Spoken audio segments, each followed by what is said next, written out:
National coordination committee of electricity employees and engineers के आह्वान पर बुधवार को देश भर में विरोध प्रदर्शन हुआ। निजीकरण के विरोध में हुए प्रदर्शन में बिजली कर्मचारियों, अभियंताओं के साथ ही किसान संगठनों और उपभोक्ता संगठनों ने भी हिस्सा लिया। सभी ने 9 जुलाई को राष्ट्रव्यापी हड़ताल में हिस्सा लेने का संकल्प लिया। इस दौरान पूर्वांचल और दक्षिणांचल का निजीकरण प्रस्ताव रद्द करने की मांग की गई। विभिन्न राज्यों में विरोध प्रदर्शन में संबंधित राज्यों की बिजली समस्या के साथ ही पूर्वांचल और दक्षिणांचल का मुद्दा उठा।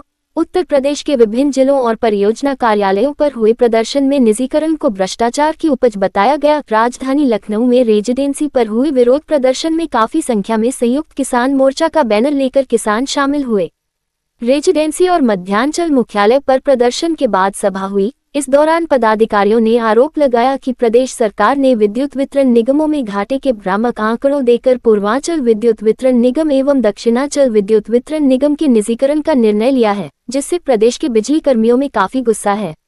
उन्होंने आरोप लगाया कि प्रदेश में गलत पावर परचेज एग्रीमेंट के चलते विद्युत वितरण निगमों को निजी बिजली उत्पादन कंपनियों को बिना एक भी यूनिट बिजली खरीदे 6,761 करोड़ का सालाना भुगतान करना पड़ रहा है। इसके अतिरिक्त निजी घरानों से बहुत महंगी दरों पर बिजली खरीदने के कारण लगभग 10,000 करोड़ सालाना का अतिरिक्त भार आ रहा है। उत्तर प्रदेश में सरकारी विभागों पर 14,400 करोड़ का बिजली राजस्व का बकाया है। प्रदेश सरकार की नीति के अनुसार किसानों को मुफ्त बिजली दी जाती है। गरीबी रेखा से नीचे के बिजली उपभोक्ताओं को 0.3 रुपये प्रति यूनिट की दर पर बिजली दी जाती है, जबकि बिजली की लागत 0.785 रुपये पैसे प्रति यूनिट है। बुनकरों आदि को भी सब्सिडी दी जाती है। सब्सिडी की धनराशि ही लगभग 22,000 करोड़ रुपए है। प्रदेश सरकार इन सबको घाटा बताती है और इसी आधार पर निजीकरण का निर्णय लिया गया है। निजी घरानों से मिलीभगत का आरोप।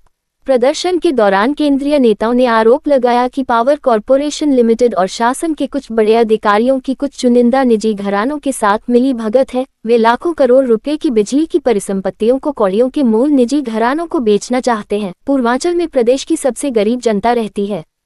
दक्षिणांचल में बुंदेलखंड के क्षेत्र में बेहद गरीब लोग रहते हैं, जहां पीने के पानी की भी समस्या है। निजीकरण होने के बाद यहां के उपभोक्ताओं की सब्सिडी समाप्त होने का अर्थ होगा कि उपभोक्ताओं को 10 से 12 रुपये प्रति यूनिट की दर पर बिजली खरीदनी पड़ेगी, जो वे नहीं कर पाएंगे। इस प्रकार उत्तर प्रदेश की गरीब जनता को लालटेन युग में धकेला जा रहा है।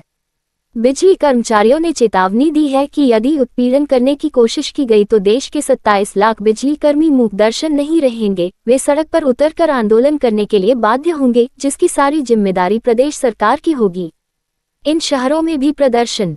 National coordination committee of electricity employees and engineers का दावा है कि बुधवार को हैदराबाद, त्रिवेंद्रम, विजयवाड़ा, चेन्नई, बेंगलुरु, मुंबई, नागपुर, रायपुर, भोपाल, जबलपुर, वडोदरा, राजकोट, गुवाहाटी, शिलोंग, कोलकाता, भुवनेश्वर, पटना, रांची, श्रीनगर, जम्मू, शिमला, देहरादून, पटियाला, जयपुर, कोटा, हिसार आदि शहरों में विरोध प्रदर्शन किए गए। स्टार ग्लोबल न्यूज की रिपोर्ट।